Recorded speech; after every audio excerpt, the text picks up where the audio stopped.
அனைவருக்கும் வணக்கம். கும்பராசிக்காரர்களுக்கு 18 ஆண்டுகளுக்கு பிறகு கும்பராசிக்கு எச்சரிக்கை என்று சொல்லக்கூடிய வகையில் தனஸ்தானமாகிய 2ஆம் இடத்தில் சூரியன் மற்றும் ராகுவின் இணைவு காரணமாக இவை நடந்தே தீரும் என்று சொல்லக்கூடிய வகையில் எந்தெந்த விஷயங்கள் உள்ளன, அதிர்ஷ்டமாகவும் துரதிர்ஷ்டவசமாகவும் எந்தெந்த பலன்கள் அமைய போகின்றன என்பதை சற்று விரிவாக பார்க்கலாம். வாங்க. இந்த தருணத்தில் நிச்சயமாக ராகு கேதுவின் இணைவு கும்பராசிக்காரர்களுக்கு வரவேற்கத்தக்க ஒரு அமைப்பு இல்லை என்றாலும் கூட ஜென்ம ராசியில் சஞ்சரிக்கக்கூடிய கிரகநிலைகளின் அமைப்பும் ஆட்சி பலம் பெற்றிருக்கக்கூடிய சனி பகவானையும் ஒப்பிடுகையில் தனஸ்தானமாகிய 2ஆம் இடத்தில் இந்த இணைவு நடைபெறுவதால் நிச்சயமாக மிக பெரிய அளவுல பாதிப்புகள் விலகக்கூடிய ஒரு தருணமாக தான் பார்க்கப்படுகிறது. பொதுவாக 18 ஆண்டுகளுக்கு பிறகு சூரியனும் ராகுவும் இணைந்து குருவின் ஆட்சி வீடான மீன ராசியில் சஞ்சரிப்பது நிச்சயமாக அதிர்ஷ்டமா துரதிர்ஷ்டமா என்று கேட்டால் இது ஒரு முரண்பாடான கிரக சேர்க்கையாகவும் துரதிர்ஷ்டவசமாக பல நிகழ்வுகள் நடைபெறுவதற்கான ஒரு சூழ்நிலையும் அமைந்துள்ளது என்பதை தெளிவாக எடுத்து காட்டுகிறது. கோள்களின் விதிகளின் அடிப்படையிலும் சஞ்சார அமைப்பின் காரணமாக சில நன்மைகள் கிடைத்தாலும் கூட இந்த கிரக சேர்க்கை என்பது நிச்சயமாக முரண்பாடான கிரக சேர்க்கையாக தான் அமைந்துள்ளது. எனவே எந்த பணியை கொண்டாலும் சற்று கூடுதல் எச்சரிக்கையுடன் செயல்பட வேண்டிய ஒரு தருணமாக அமைகிறது என்பதை தெளிவாக சூரியன் மற்றும் ராகுவின் சேர்க்கையானது உறுதிப்படுத்துகிறது என்பதில் சந்தேகமே வேண்டாம். ஏனென்றால் முதலும் முடிவுமாக இருக்கக்கூடிய சூரியன் நவ கிரகங்களுக்கு முதன்மையானவராகவும் பல்வேறு வகையில அதிர்ஷ்டமும் ஆளுமையும் அதிகாரமும் நிறைந்து கிடைப்பதற்கான வாய்ப்பு சூரியனின் அமைப்பு காரணமாக மிக முக்கியமான ஒன்றாக பார்க்கப்படுகிறது. அப்படிப்பட்டவர் தனது பகை கிரகமாக கருதக்கூடிய ராகுவுடன் இணைந்திருப்பது ஒரு சாதகமற்ற அமைப்பாக தான் பார்க்கப்படுகிறது. அதே சமயம் தனது அதிநட்பு கிரகமாக இருக்கக்கூடிய புதனுடன் இணைந்திருப்பதால் புத ஆதித்ய யோகம் கிடைத்தாலும் கூட புதன் நீட்சம் பெற்று வலுவிழந்த ஒரு அமைப்பிலும் அக்ரகதியிலும் திரும்பி சஞ்சரிக்க போகிறார். எனவே இந்த தருணத்தில் சற்று புத ஆதித்ய யோகம் இருந்தாலும் கூட மிக வலுவான கூட்டணியாக பார்க்கப்படுவது நிச்சயமாக ராகு மற்றும் சூரியனின் சேர்க்கை தான். ஏனென்றால் விபரீதமான அதிரடியான மாற்றங்களை சந்திப்பதற்கான ஒரு சூழ்நிலை உருவாகிறது. கிருஷ்ண கிரகமாக இருக்கக்கூடிய சூரியன் தனது நட்பு கிரகமாக இருக்கக்கூடிய குருவின் ஆட்சி வீடான மீன ராசியில் சஞ்சரிப்பது ஒரு வகையில் அதிர்ஷ்டத்தையும் யோகத்தையும் ஏற்படுத்தினாலும் கூட அவரது பகை கிரகமாக இருக்கக்கூடிய ராகு நவ கிரகங்களிலே சனி மற்றும் சுக்கிரனுக்கு அடுத்தபடியாக திடீர் அதிர்ஷ்ட யோகங்களை அள்ளி கொடுக்கக்கூடியவராக இருக்கிறார். அப்படிப்பட்டவர் மிகவும் வலுவாக தனது சமகிரகமாக இருக்கக்கூடிய குருவின் ஆட்சி வீட்டில் சஞ்சரிப்பது ஒரு வகையில் யோகமான ஒரு அமைப்பாகவும் பார்க்கப்படுகிறது. இந்த 2 கிரக நிலைகளின் சஞ்சார அமைப்பு தனித்தனியாக பார்க்கும் போது ஒரு வலுவான நல்ல பலன்களை கொடுக்கக்கூடிய அமைப்பாக பார்க்கப்படுகிறது. ஆனால் 2 கிரக நிலைகளையும் ஒருங்கே சேர்த்து மீன ராசியில் சஞ்சரிக்கும் போது சில எதிர்மறையான கருத்துகளும் எதிர்மறையான சிந்தனைகளும் மனதில் தோன்றுவது மட்டுமல்லாது பல இடர்களை சந்திப்பதற்கான ஒரு சூழ்நிலையும் உருவாகி உள்ளது என்பதை தெளிவாக எடுத்து காட்டுகிறது.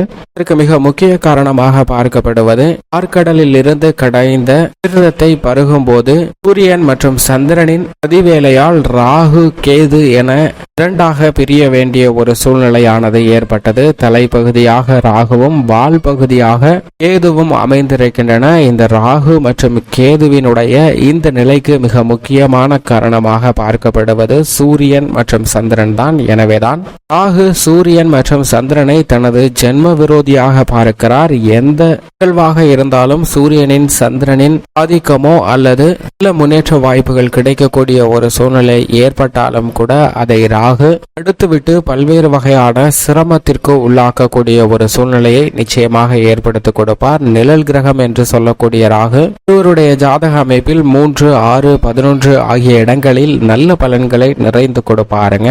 அப்படிப்பட்டவர் ஜென்மத்திலோ அஷ்டமத்திலோ அமரும் போது பல்வேறு வகையான சிரமங்களை அதீதமாக சந்திக்க வேண்டிய ஒரு சூழ்நிலை ஏற்படுகிறது. அதே போன்றுதான் முதன்மை கிரகமாக இருக்கக்கூடிய சூரியனும் 3, 6, 11 ஆகிய இடங்கள்ல நல்ல பலன்களை நிறைந்து கொடுக்கக்கூடிய வலுவான அமைப்பிலும் ஜென்மத்திலோ அஷ்டமத்திலோ அமரும் போது எதிர்பாராத அலைச்சலையும் பல்வேறு வகையான சிரமத்தையும் சந்திக்க வேண்டிய ஒரு சூழ்நிலையும் எதிர்பாராத தடைகளை அதிகமாக சந்திக்க வேண்டிய ஒரு சூழ்நிலையும் உருவாக உருவாகுவதற்கு மிக முக்கிய காரணம் மட்டுமல்லாது ஆரோக்கிய தொல்லைகள் உள்ளிட்ட பல சிரமங்களை சந்திப்பதற்கான ஒரு வாய்ப்பிற்கு வித்திடுவாருங்க சூரியன். ஆனால் இதைவிட சற்று துரதிருஷ்டவசமாக ராகு பழிவாங்க வேண்டும் என்ற எண்ணத்துடன் செயல்பட ஆரம்பித்து விட்டாலே நிச்சயமாக மிக பெரிய அளவில் சிரமத்தை சந்திக்க வேண்டிய ஒரு சூழ்நிலையும், பொருளாதார ரீதியான சிக்கல்களும், கடன் வாங்க வேண்டிய ஒரு சூழ்நிலையும், இந்த காரியத்தை எடுத்தாலும் அவற்றை மனநிறைவுடன் நிறைவேற்றி முடிக்க முடியாமல் தடையையும் தாமதத்தையும் சந்திக்கக்கூடிய ஒரு சூழ்நிலையை நிச்சயமாக உருவாக்கி கொடுக்கக்கூடிய அளவிற்கு